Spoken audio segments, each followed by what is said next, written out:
ਸਲਾਮ ਆਦਾਬ ਤੇ ਸਤਿ ਸ਼੍ਰੀ ਅਕਾਲ। ਤੁਸੀਂ ਜੁੜੇ ਹੋਏ ਹੋ ਪੰਜਾਬੀ ਰੇਡੀਓ USA ਦੇ ਨਾਲ। ਪੰਜਾਬੀ ਰੇਡੀਓ USA ਦੇ ਨੈਸ਼ਨਲ ਅਤੇ ਇੰਟਰਨੈਸ਼ਨਲ ਰੇਡੀਓ ਨੈਟਵਰਕਸ ਦੇ ਨਾਲ ਸਾਡੇ sub digital platform channel Facebook, YouTube, Instagram ਅਤੇ TikTok ਤੇ ਸਭ ਵੇਖਣ ਅਤੇ ਸੁਣਨ ਵਾਲਿਆਂ ਨੂੰ ਅਪਡੇਟ ਪਾਕਿਸਤਾਨ 'ਚ ਜੀ ਆਇਆਂ ਨੂੰ ਆਖਦੇ ਹਾਂ। ਮੈਂ ਹਾਂ ਆਪ ਸਭ ਦੇ ਨਾਲ ਮੌਜੂਦ परवीन मसूद ਤੇ ਮੇਰੇ ਨਾਲ ਸਾਥ ਦੇਣ ਲਈ ਮੌਜੂਦ ਨੇ ਮਸੂਦ ਮੱਲੀ ਜੀ। ਮਸੂਦ ਜੀ ਜੀ ਆਇਆਂ ਨੂੰ। ਜੀ ਬਹੁਤ ਧੰਨਵਾਦ ਪ੍ਰਵੀਨ ਜੀ ਤੁਹਾਡਾ। ਮੇਰੇ ਵੱਲੋਂ ਵੀ ਸਭ ਸਰੋਤਿਆਂ ਨੂੰ, ਸਭ ਦਰਸ਼ਕਾਂ ਨੂੰ ਦੋਵੇਂ ਹੱਥ ਜੋੜ ਕੇ ਸਲਾਮ ਆਦਾਬ ਔਰ ਸਤਿ ਸ੍ਰੀ ਅਕਾਲ। ਪਾਕਿਸਤਾਨ ਦੇ ਨਾਲ ਜੁੜੀਆਂ ਪਿਛਲੀਆਂ 24 ਘੰਟੇ ਦੀਆਂ ਵੱਡੀਆਂ ਖਬਰਾਂ ਦਾ ਇਹ ਬੁਲਟਨ ਜਦੋਂ ਅਮਰੀਕਾ 'ਚ 15 ਅਕਤੂਬਰ ਸਾਲ 2025 ਦਾ ਦਿਨ ਡੁੱਬ ਚੁੱਕਿਆ ਹੈ ਔਰ ਪਾਕਿਸਤਾਨ 'ਚ 16 ਅਕਤੂਬਰ ਸਾਲ 2025 ਦਾ ਦਿਨ ਚੜ ਚੁੱਕਿਆ ਹੈ, ਉਹਦੇ 'ਚ ਆਪ ਸਭ ਨੂੰ ਜੀ ਆਇਆਂ ਨੂੰ ਕਹਿੰਦੇ ਆ। ਇਹ ਖਬਰਾਂ ਹਫਤੇ 'ਚ 5 ਦਿਨ ਮੰਡੇ ਟੂ ਫਰਾਈਡੇ ਤੁਹਾਡੇ ਲਈ ਪੇਸ਼ ਕੀਤੀਆਂ ਜਾਂਦੀਆਂ ਨੇ। ਇਹਨਾਂ ਖਬਰਾਂ ਨੂੰ ਸਪਾਂਸਰ ਕਰਨਾ ਹੋਏ ਤੇ ਟੈਲੀਫੋਨ ਨੰਬਰ ਹੈ ਜੀ 408 272 5200 4082725200। ਜੀ ਮਸੂਦ ਬਾਦ ਨੇ ਖਬਰਾਂ ਹਲੇ ਲੜਾਈ ਤੋਂ ਬਾਅਦ ਪਾਕਿਸਤਾਨ ਤੇ ਅਫਗਾਨਿਸਤਾਨ ਵਿਚਕਾਰ ਜੰਗਬੰਦੀ ਤੇ ਰਾਜ਼ੀ ਹੋ ਗਏ ਨੇ ਦੋਵੇਂ ਮੁਲਕ ਤੇ ਇਹ ਨੁਕਸਾਨ ਕਿੰਨਾ ਕੁ ਹੋਇਆ ਜੀ 48 ਘੰਟਿਆਂ ਦੀ ਇਹ ਜੰਗਬੰਦੀ ਹੈ ਜਿਹੜੀ ਇਹ ਪ੍ਰਵੀਨ ਹੋਈ ਹੈ। ਆਰਜ਼ੀ ਜੰਗਬੰਦੀ ਦਾ ਇਹਨੂੰ ਨਾਂ ਦਿੱਤਾ ਗਿਆ ਹੈ ਔਰ ਅਫਗਾਨਿਸਤਾਨ ਵੱਲੋਂ ਆਖਿਆ ਗਿਆ ਸੀਗਾ ਕਿ ਇਹ ਲੜਾਈ ਹੈ ਜਿਹੜੀ ਇਹ ਰੋਕ ਦਿੱਤੀ ਜਾਏ। ਉਸ ਤੋਂ ਬਾਅਦ ਪਾਕਿਸਤਾਨ ਨੇ ਵੀ ਇਹਦੇ ਤੇ ਏਕਤਾ ਜ਼ਾਹਰ ਕੀਤੀ ਔਰ ਪਾਕਿਸਤਾਨੀ ਫਾਰਨ ਆਫਿਸ ਦੇ ਤਰਜਮਾਨ ਨੇ ਇਹਦਾ ਬਕਾਇਦਾ ਐਲਾਨ ਕੀਤਾ ਕਿ 48 ਘੰਟਿਆਂ ਦੀ ਇਹ ਲੜਾਈ ਰੁਕ ਗਈ ਹੈ। ਪਾਕਿਸਤਾਨ ਵੱਲੋਂ ਦਾਅਵਾ ਕੀਤਾ ਜਾ ਰਿਹਾ ਪਾਕਿਸਤਾਨ ਦੇ ਸਰਕਾਰੀ ਟੀਵੀ ਕਿ 55 ਜਿਹੜੇ ਤਾਲਿਬਾਨ ਜਾਂ ਅਫਗਾਨ ਲੜਾਕੂ ਨੇ ਜਿਹੜੇ ਉਹ ਇਹਦੇ 'ਚ ਮਾਰੇ ਨੇ। ਕੁਝ ਚੌਕੀਆਂ ਵੀ ਤਬਾਹ ਕੀਤੀਆਂ। ਕਾਬਲ ਔਰ ਕੰਧਾਰ 'ਚ ਇੱਕ ਵਾਰ ਪਾਕਿਸਤਾਨ ਨੇ ਫਿਰ 에ਅਰ ਸਟ੍ਰਾਈਕ ਕੀਤੀ ਹੈ, ਉੱਥੇ ਕੁਝ ਟਿਕਾਣੇ ਤਬਾਹ ਕੀਤੇ ਨੇ। ਪਾਕਿਸਤਾਨ ਦਾ ਇਹ ਆਖਣਾ ਹੈ ਕਿ ਪਾਬੰਦੀ ਲੱਗੀ ਤਨਜ਼ੀਮ ਤਹਿਰੀਕ ਤਾਲਿਬਾਨ ਪਾਕਿਸਤਾਨ ਦੇ ਟਿਕਾਣੇ ਨੇ, ਉਹਨਾਂ ਦੇ ਟ੍ਰੇਨਿੰਗ ਸੈਂਟਰਸ ਨੇ, ਜਦ ਕਿ ਅਫਗਾਨਿਸਤਾਨ ਦਾ ਇਹ ਆਖਣਾ ਹੈ ਕਿ ਇਹ ਸਾਡੇ ਫੌਜੀ ਕੈਂਪ ਸਨ ਜਿਨ੍ਹਾਂ ਨੂੰ ਨਿਸ਼ਾਨਾ ਬਣਾਇਆ ਗਿਆ ਔਰ ਫਿਲਹਾਲ ਉਮੀਦ ਇਹ ਕੀਤੀ ਜਾ ਰਹੀ ਹੈ ਕਿ ਉਹਦੇ 48 ਘੰਟੇ ਨੇ ਜਿਹੜੇ ਇਹਨਾਂ ਦੇ ਵਿੱਚ ਦੋਵੇਂ ਮੁਲਕ ਹੁਣ ਕੋਈ ਸੁਲਝਾਅ ਵਾਲੇ ਪਾਸੇ ਆਣਗੇ। ਯਾਦ ਰਵੇ ਕਿ ਇਹ ਵੀ ਖਬਰਾਂ ਗਰਦਿਸ਼ ਦੇ ਵਿੱਚ ਨੇ ਕਿ ਅਫਗਾਨਿਸਤਾਨ ਜਿਹੜਾ ਉਹ ਜੰਗਬੰਦੀ ਦੀ ਮੰਗ ਕਰਨ ਡਿਆ ਹੈ ਕਿ ਸੀਜ਼ ਫਾਇਰ ਕਰ ਦੇਵੋ। ਹੁਣ ਪਾਕਿਸਤਾਨ ਕਹਿਣ ਡਿਆ ਹੈ ਕਿ ਨਹੀਂ, ਇੱਕ ਵਾਰ ਮੈਂ ਇਹ ਸਫਾਇਆ ਕਰਕੇ ਤੇ ਫਿਰ ਮੁੜਨਾ ਆ। ਤਾਂ ਜਿਹੜੀ ਜੰਗਬੰਦੀ ਹੈ ਇਹਦੇ 'ਚ ਅਫਗਾਨ ਮੀਡੀਆ ਔਰ ਸੋਸ਼ਲ ਮੀਡੀਆ ਦੇ ਉੱਤੇ ਸੜਕਾਂ ਤੇ ਭੱਜਾ ਫਿਰਦਾ ਇੱਕ ਟੈਂਕ ਵਿਖਾਇਆ ਗਿਆ ਸੀਗਾ ਔਰ ਆਖਿਆ ਗਿਆ ਸੀਗਾ ਕਿ ਪਾਕਿਸਤਾਨੀ ਫੌਜ ਦਾ ਟੈਂਕ ਆ ਜਿਹੜਾ ਖੋਹ ਲਿਆ ਗਿਆ ਹੈ ਔਰ ਹੁਣ ਤਾਲਿਬਾਨਾਂ ਦੇ ਕਬਜ਼ੇ 'ਚ ਆ। ਹੁਣ ਤੋਂ ਥੋੜਾ ਚਿਰ ਪਹਿਲਾਂ BBC ਨੇ ਆਪਣੇ ਫੈਕਟ ਚੈੱਕ ਨੇ ਜਿਹੜੇ ਉਹ ਦੱਸੇ ਨੇ ਕਿ ਇਹ ਪਾਕਿਸਤਾਨੀ ਟੈਂਕ ਨਹੀਂ ਗਾ ਹੈ। ਇਹ ਵੀਡੀਓ ਹੈ ਜਿਹੜੀ ਇਹ ਵੀ ਪਾਕਿਸਤਾਨੀ ਟੈਂਕ ਦੀ ਨਹੀਂ ਗਈ ਹੈ। ਤੇ ਉਸ ਤੋਂ ਬਾਅਦ ਉਹ ਖਬਰਾਂ ਜਿਹੜੀਆਂ ਜ਼ਾਹਿਰ ਹੈ ਜੰਗ ਦੇ ਵਿੱਚ ਇੱਕ ਦੂਸਰੇ ਦੇ ਖਿਲਾਫ ਬਿਆਨਬਾਜ਼ੀ ਤੇ ਹੁੰਦੀ ਹੈ, ਸੋ ਇਹ ਫੇਕ ਨਿਊਜ਼ ਹੈ ਜਿਹੜੀ ਉਹ ਸਾਬਤ ਹੋਈ। ਪਰ ਫਿਲਹਾਲ ਇਹ ਸ਼ਾਮੀ 6 ਵਜੇ ਯਾਨੀ ਹੁਣ ਤੋਂ ਕਹਿ ਲਵੋ ਕਿ ਆਲਮੋਸਟ ਕੋਈ 12-14 ਘੰਟੇ ਪਹਿਲਾਂ ਇਹ ਜੰਗਬੰਦੀ ਹੈ ਜਿਹੜੀ ਇਹਦੀ ਸ਼ੁਰੂਆਤ ਹੋਈ ਹੈ ਔਰ 48 ਘੰਟੇ ਮੁੱਕਣ ਤੋਂ ਬਾਅਦ ਕੀ ਮਾਮਲੇ ਬਣਦੇ ਨੇ ਉਹ ਆਉਣ ਵਾਲਾ ਵਕਤ ਦੱਸੇਗਾ। ਹਾਂ, ਇੰਡੀਪੈਂਡੈਂਟ ਨਿਊਜ਼ ਏਜੰਸੀ ਹੈ ਜਿਹੜੀ ਉਹਨੇ ਵਿਜ਼ੂਅਲ ਰਿਪੋਰਟਸ ਦਿੱਤੀਆਂ ਨੇ ਜਿਨ੍ਹਾਂ 'ਚ ਅਫਗਾਨ ਜ਼ਿੰਮੇਦਾਰਾਂ ਨੇ ਬਖਤਰਬੰਦ ਗੱਡੀਆਂ ਨੇ ਜਿਹੜੀਆਂ ਉਹ ਸਰਹੱਦੀ ਰਾਹਦਾਰੀ ਦੇ ਉੱਤੇ ਲਿਆ ਕੇ ਖਿਲਾਰ ਦਿੱਤੀਆਂ। ਇਹ ਹੁਣ ਜਿਹੜੀ ਪਿੱਛੇ ਲੜਾਈ ਜਿਹਨੂੰ ਸੀਜ਼ਫਾਇਰ ਕੀਤਾ ਗਿਆ ਇਹਦੇ 'ਚ ਵੀ ਅਫਗਾਨਿਸਤਾਨ ਵੱਲੋਂ ਆਖਿਆ ਜਾ ਰਿਹਾ ਕਿ 2 ਟਿਕਾਣੇ ਪਾਕਿਸਤਾਨੀ ਸੂਬੇ ਖੈਬਰ ਪਖਤੂਨਖਵਾਨ ਦੇ ਕੁਰਮ ਦੇ ਇਲਾਕੇ ਔਰ ਬਲੋਚਿਸਤਾਨ ਦੇ ਇਲਾਕੇ ਨੇ ਜਿਹੜੇ ਉਹਨਾਂ ਦੇ ਵਿੱਚ ਪਾਕਿਸਤਾਨੀ ਫੌਜੀ ਚੌਕੀਆਂ ਨੂੰ ਨਿਸ਼ਾਨਾ ਬਣਾਇਆ ਗਿਆ ਸੀਗਾ, ਜਿਹਦੇ ਜਵਾਬ 'ਚ ਫਿਰ ਪਾਕਿਸਤਾਨ ਨੇ ਇਹ ਭਾਰਾ ਜਵਾਬ ਹੈ ਜਿਹੜਾ ਉਹ ਦਿੱਤਾ। ਜੀ ਮਸੂਦ ਬਾਦ ਨੇ ਅੱਗੇ ਭਾਰਤ ਬੰਗਾਲ ਤੇ ਬਿਹਾਰ ਦੀਆਂ ਚੋਣਾਂ ਦੇ ਕਾਰਨ ਫਿਰ ਕੋਈ ਪਹਿਲਗਾਮ ਵਰਗਾ ਡਰਾਮਾ ਕਰ ਸਕਦਾ ਹੈ, ਇਹ ਆਖਣਾ ਜੀ ਪਾਕਿਸਤਾਨੀ ਫੌਜ ਦਾ। ਜੀ ਪਾਕਿਸਤਾਨੀ ਫੌਜ ਦੇ ਤਰਜਮਾਨ ਮਹਿਕਮੇ ISPR ਨੇ ਆਖਿਆ ਕਿ ਭਾਰਤ 'ਚ ਜਦੋਂ ਚੋਣਾਂ ਆਉਂਦੀਆਂ ਨੇ ਉਦੋਂ ਪਾਕਿਸਤਾਨ ਦੇ ਖਿਲਾਫ ਨਫ਼ਰਤ ਹੈ ਜਿਹੜੀ ਉਹਨੂੰ ਹਵਾ ਦਿੱਤੀ ਜਾਂਦੀ ਹੈ ਵੋਟਾਂ ਲੋਕਾਂ ਕੋਲੋਂ ਠੱਗਣ ਵਾਸਤੇ। ਜਦੋਂ ਭਾਰਤ ਦੇ ਵਿੱਚ ਕੋਈ ਰਿਆਸਤੀ ਚੋਣਾਂ ਜਾਂ ਕਿਸੇ ਵੀ ਤਰ੍ਹਾਂ ਦੀਆਂ ਚੋਣਾਂ ਹੁੰਦੀਆਂ ਨੇ ਪਾਕਿਸਤਾਨ ਦੇ ਖਿਲਾਫ ਬਿਆਨਬਾਜ਼ੀ ਹੈ ਜਿਹੜੀ ਉਹ ਹੁੰਦੀ ਹੈ ਤੇ ਰਾਈਟ ਨੋ ਭਾਰਤ ਵੱਲੋਂ ਔਰ ਭਾਰਤੀ ਨੇਤਾਵਾਂ ਵੱਲੋਂ, ਭਾਰਤੀ ਫੌਜ ਵੱਲੋਂ ਜਾਂ ਜ਼ਿੰਮੇਦਾਰਾਂ ਵੱਲੋਂ ਜਿਸ ਕਿਸਮ ਦੇ ਖਤਰਨਾਕ ਬਿਆਨ ਆਉਂਦੇ ਨੇ ਉਹਦੇ ਤੋਂ ਸਾਫ਼ ਲੱਗਣ ਡਿਆ ਕਿ ਬੰਗਾਲ ਔਰ ਬਿਹਾਰ ਦੇ ਵਿੱਚ ਜਿਹੜੀਆਂ ਚੋਣਾਂ ਨੇ ਉਹਨਾਂ ਦਾ ਕਰਕੇ ਪਾਕਿਸਤਾਨ ਨੇ ਇਹ ਇੱਕ ਚਿੰਤਾ ਜ਼ਾਹਰ ਕੀਤੀ ਹੈ। ਭਾਰਤ ਪਹਿਲਗਾਮ ਡਰਾਮੇ ਤਰ੍ਹਾਂ ਕੋਈ ਹੋਰ ਡਰਾਮਾ ਖੇਡ ਕੇ ਔਰ ਉਹਦਾ ਮਲਬਾ ਜਿਹੜਾ ਪਾਕਿਸਤਾਨ ਤੇ ਪਾਏਗਾ ਔਰ ਐਰਕੀ ਜੇ ਕੋਈ ਛੇੜਛਾੜ ਕੀਤੀ ਗਈ ਤੇ ਇਹਦਾ ਬਹੁਤ ਸਖਤ ਜਵਾਬ ਦੇਵਾਂਗੇ।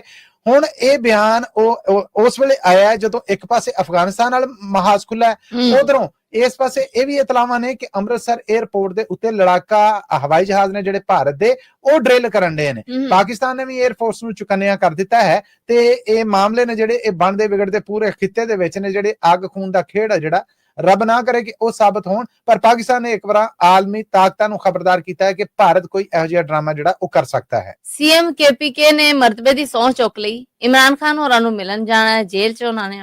ਪਰ ਬਿਲਾਵਲ ਦੇ ਹੁਕਮ ਤੋਂ ਬਾਅਦ ਨੂਨ ਲੀਗ ਜਿਹੜੀ ਉਹ ਖੁਸ਼ ਨਜ਼ਰ ਨਹੀਂ ਆ ਰਹੀ, ਕੀ ਖਬਰ ਹੈ? ਖਬਰ ਤਾਂ ਤੁਸੀਂ ਬੜੀ ਅੰਦਰ ਦੀ ਪੁੱਛਣ ਡੇ ਜੇ ਮੇਰੇ ਕੋਲੋਂ। ਇਹ ਵਾਕਿਆ ਇਦਾਂ ਹੋਇਆ ਕਿ ਅਦਾਲਤੀ ਹੁਕਮ ਹੋਇਆ, ਅਦਾਲਤੀ ਹੁਕਮ ਤੋਂ ਬਾਅਦ ਬਿਲਾਵਲ ਜ਼ਰਦਾਰੀ ਹੋਣੇ ਨੇ ਜਿਹੜੇ ਉਹਨਾਂ ਨੇ ਆਪਣੇ ਗਵਰਨਰ ਫੈਸਲ ਕਰੀਮ ਕੁੰਡੀ ਹੋਣਾ ਨੂੰ ਕਿਹਾ ਕਿ ਜੀ ਮਰਤਬੇ ਦੀ ਸਹੁੰ ਲਵੋ ਤੁਸੀਂ ਉਹਦੇ ਕੋਲੋਂ, ਇਮਰਾਨ ਖਾਨ ਦੇ ਨਵੇਂ CM ਕੋਲੋਂ। ਜਦ ਕਿ ਸਰਕਾਰ ਮੁਖਾਲਫ ਜਾਂ ਇਮਰਾਨ ਖਾਨ ਮੁਖਾਲਫ ਸਿਆਸੀ ਪਾਰਟੀਆਂ ਕਹਿਣੀਆਂ ਚਾਹੀਦੀਆਂ। ਹੈਰਤ ਉਦੋਂ ਹੋਈ ਕਿ ਜਦੋਂ ਮੌਲਾਨਾ ਫਜ਼ਲੁਰ ਰਹਿਮਾਨ ਹੋਣੇ ਵੀ ਉਹਨਾਂ ਦੇ ਖਿਲਾਫ ਅਦਾਲਤ 'ਚ ਗਏ।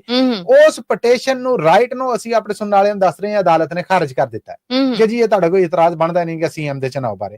ਹੁਣ ਸੀਐਮ ਦੇ ਚੁਣਾਵ ਦੇ ਬਾਰੇ ਇਹ ਪਟੀਸ਼ਨ ਰੱਦ ਹੋਈ। ਨੂਨ ਲੀਗ ਦਾ ਇਹ ਕਹਿਣਾ ਹੈ ਕਿ ਫੈਡਰਲ 'ਚ ਸਾਡੀ ਇਤਿਹਾਦੀ ਹੈ ਪੀਪਲ ਪਾਰਟੀ, ਇਸ ਇਤਿਹਾਦੀ ਹੋਣ ਦੇ ਨਾਤੇ ਵੰਡਾਂ ਹੋਈਆਂ ਕਿ 2 ਸੂਬਿਆਂ ਦੇ ਵਿੱਚ ਪੀਪਲ ਪਾਰਟੀ ਦੇ ਗਵਰਨਰ ਨੇ, ਦੋਹਾਂ ਦੇ ਵਿੱਚ ਮੁਸਲਿਮ ਲੀਗ ਨੂਨ ਦੇ ਨੇ। ਮੁਸਲਿਮ ਲੀਗ ਨੂਨ ਦਾ ਜਿਹੜਾ ਉਹ ਗਵਰਨਰ ਸਿੰਧ ਦੇ ਵਿੱਚ ਵੀ ਹੈ ਔਰ ਬਲੋਚਿਸਤਾਨ 'ਚ ਵੀ ਹੈ। ਪੰਜਾਬ ਔਰ ਖੈਬਰ ਪਖਤੂਨਖਵਾ ਸੂਬੇ 'ਚ ਪੀਪਲਸ ਪਾਰਟੀ ਦੇ ਨੇ। ਹੁਣ ਪੀਪਲਸ ਪਾਰਟੀ ਦੇ ਸਿਰ ਤੇ ਜਾਂ ਕਹਿ ਲਵੋ ਕਿ ਇਸ ਦਾਣੇ ਤੇ ਖੇਡ ਇਹ ਖੇਡਣੀ ਸੀ ਕਿ ਇਮਰਾਨ ਖਾਨ ਦਾ ਹਾਮੀ ਸੀਐਮ ਹੈ ਜਿਹੜਾ ਉਹਨੂੰ ਆਉਣ ਤੋਂ ਰੋਕਿਆ ਜਾਏ। ਜ਼ਾਹਿਰ ਹੈ ਕਿ ਸਾਫ਼ ਪਤਾ ਹੈ ਕਿ ਨਾ ਫੌਜ ਪਸੰਦ ਕਰਨ ਲਈ ਹੈ ਸੁਹੇਲ ਆਫਰੀਦੀ ਨੂੰ ਜਾਂ ਇਮਰਾਨ ਖਾਨ ਦੀ ਸਰਕਾਰ ਨੂੰ ਜਾਂ ਇਮਰਾਨ ਖਾਨ ਹਾਮੀਆਂ ਨੂੰ ਔਰ ਫਿਰ ਕਟਰ ਸੋਚ ਵਾਲਿਆਂ ਨੂੰ, ਔਰ ਨਾ ਇਹ ਕਿਸੇ ਪਾਸਿਓਂ ਹੁਕਮਰਾਨ ਧੜੇ ਨੂੰ ਪੁੱਗਦਾ ਹੈ। ਤੇ ਇਹ ਇੱਕ ਨੁਕਤਾ ਸੀਗਾ ਜਿਹਦੇ 'ਚ ਉਹਨਾਂ ਦਾ ਖਿਆਲ ਸੀਗਾ ਕਿ ਸੀਐਮ ਦਾ ਇਹ ਮਾਮਲਾ ਡਿਲੇ ਹੋਏਗਾ, ਇਮਰਾਨ ਖਾਨ ਦੇ ਕੁਝ ਮੈਂਬਰ ਖਰੀਦੇ ਜਾਣਗੇ, ਕੁਝ ਦੇ ਉੱਤੇ ਕਾਨੂੰਨੀ ਚਾਰਾਜੋਈ ਕਰਕੇ ਕਿ ਇਹ ਤਾਂ ਜੀ ਆਜ਼ਾਦ ਮੈਂਬਰ ਨੇ, ਇਹ ਕਿਸ ਤਰ੍ਹਾਂ ਕਰ ਸਕਦੇ ਨੇ, ਕੋਈ ਰੋਲਾ ਰੱਪਾ ਬਣ ਕੇ ਸ਼ਾਇਦ ਸੂਬਾ ਸਰਕਾਰ ਨੂੰ ਡੇਗਣ 'ਚ ਢੋਣ 'ਚ ਸੀਐਮ ਨੂੰ ਬਦਲਣ 'ਚ ਕਾਮਯਾਬ ਹੋਈਏ।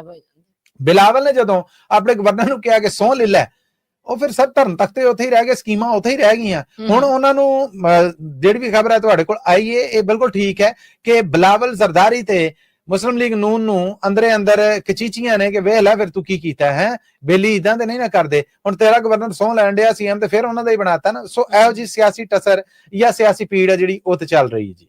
ਔਰ ਰਹੀ ਗੱਲ ਕਿ ਸੁਹੇਲ ਆਫਰੀਦੀ ਹੁਣਾਂ ਨੇ ਜੇਲ੍ਹ 'ਚ ਜਾ ਕੇ ਮਿਲਣਾ ਹੈ, ਅਡਿਆਲਾ ਜੇਲ੍ਹ ਦੇ ਸਾਹਮਣੇ ਕੁਝ ਐਸੀਆਂ ਵੀਡੀਓਜ਼ ਆਈਆਂ ਨੇ ਕਿ KPK ਤੋਂ ਉੱਥੋਂ ਦੀ ਜਿਹੜੀ ਸਿਆਸੀ ਕਿਆਦਤ ਹੈ ਇਮਰਾਨ ਖਾਨ ਦੀ, ਉਹਨਾਂ ਦੇ ਪੁਲਿਸ ਵਾਲਿਆਂ ਦੇ ਨਾਲ ਝੜਪਾਂ ਹੋਈਆਂ। ਹੁਣ ਬਕਾਇਦਾ ਜਿਹੜਾ ਉਹ ਇਸ ਬਾਰੇ ਸਰਕਾਰੀ ਕਾਗਜ਼ ਪੱਤਰ ਪੜਤ ਜਿਹੜੀ ਜੀ ਉਹ ਇੱਕ ਸੂਬਾ ਦੂਸਰੇ ਸੂਬੇ ਨੂੰ ਕਰੇਗਾ ਔਰ ਮੁਲਾਕਾਤ ਹੋ ਜਾਏਗੀ। ਮੁਲਾਕਾਤ ਦੇਰ ਨਾਲ ਹੋਵੇ ਜਦੋਂ ਵੀ ਹੋਵੇ ਲੇਕਿਨ ਇਹ ਮੁਲਾਕਾਤ ਹੋ ਜਾਏਗੀ ਜੀ। ਸਾਦ ਰਿਜ਼ਵੀ ਬਾਰੇ ਪਹਿਲੇ ਖਬਰ ਆਈ ਸੀ ਕਿ ਜੀ ਫੱਟਰ ਹਾਲਤ ਦੇ ਵਿੱਚ ਪੁਲਿਸ ਦੀ ਨਿਗਰਾਨੀ 'ਚ ਹਸਪਤਾਲ 'ਚ ਦਾਖਲ ਨੇ, ਪਰ ਹੁਣ ਸੁਣਿਆ ਹੈ ਕਿ ਫੱਟਰ ਹਾਲਤ 'ਚ ਉਹ ਜਨਾਬ ਫਰਾਰ ਨੇ।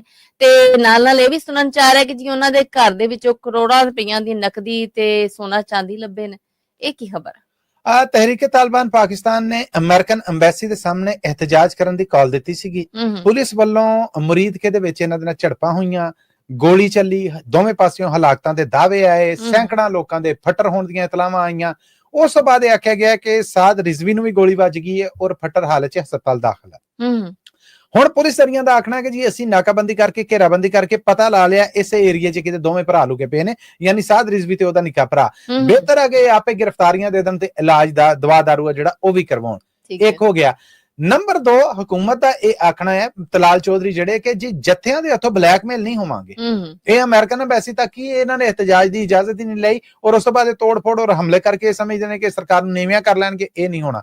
ਤੀਸਰਾ ਕੰਮ ਇਹ ਹੋਇਆ ਕਿ ਜਦੋਂ ਇਹ ਨਿਕਲ ਗਏ ਤੇ ਮਗਰੋਂ ਲਾਹੌਰ 'ਚ ਇਹਨਾਂ ਦੇ ਘਰ ਪੁਲਿਸ ਨੇ ਛਾਪਾ ਮਾਰਿਆ। ਛਾਪਾ ਮਾਰ ਕੇ ਤੇ ਉਹਨਾਂ ਨੇ ਬਕਸੇ ਨੇ ਜਿਹੜੇ ਉਹ ਇਸ ਵੇਲੇ ਮੀਡੀਆ ਦੇ ਸਾਹਮਣੇ ਵੀਡੀਓਜ਼ ਵੀ ਭੇਜਤੀਆਂ ਨੇ, ਉਹਨਾਂ ਨੇ ਫੋਟੋਜ਼ ਵੀ ਦੇਤੀਆਂ ਨੇ। ਤਕਰੀਬਨ ਕਹਿ ਰਹੇ ਨੇ ਕਿ ਸਾਦ ਰਿਜ਼ਵੀ ਦੇ ਘਰੋਂ ਇਹ ਚਾਹਨ ਵਾਲੇ ਮੁਰੀਦ ਨਜ਼ਰਾਨੇ ਜਿਹੜੇ ਦਿੰਦੇ ਨੇ 11 ਕਰੋੜ ਰੁਪਇਆ ਪ੍ਰਵੀਨ ਨਗਦ ਨਿਕਲਿਆ ਹੈ ਔਰ ਜਿਹੜਾ ਸੋਨਾ ਨਿਕਲਿਆ ਉਹਦੀ ਮਾਲੀਅਤ 6 ਕਰੋੜ ਦੱਸੀ ਜਾ ਰਹੀ ਹੈ।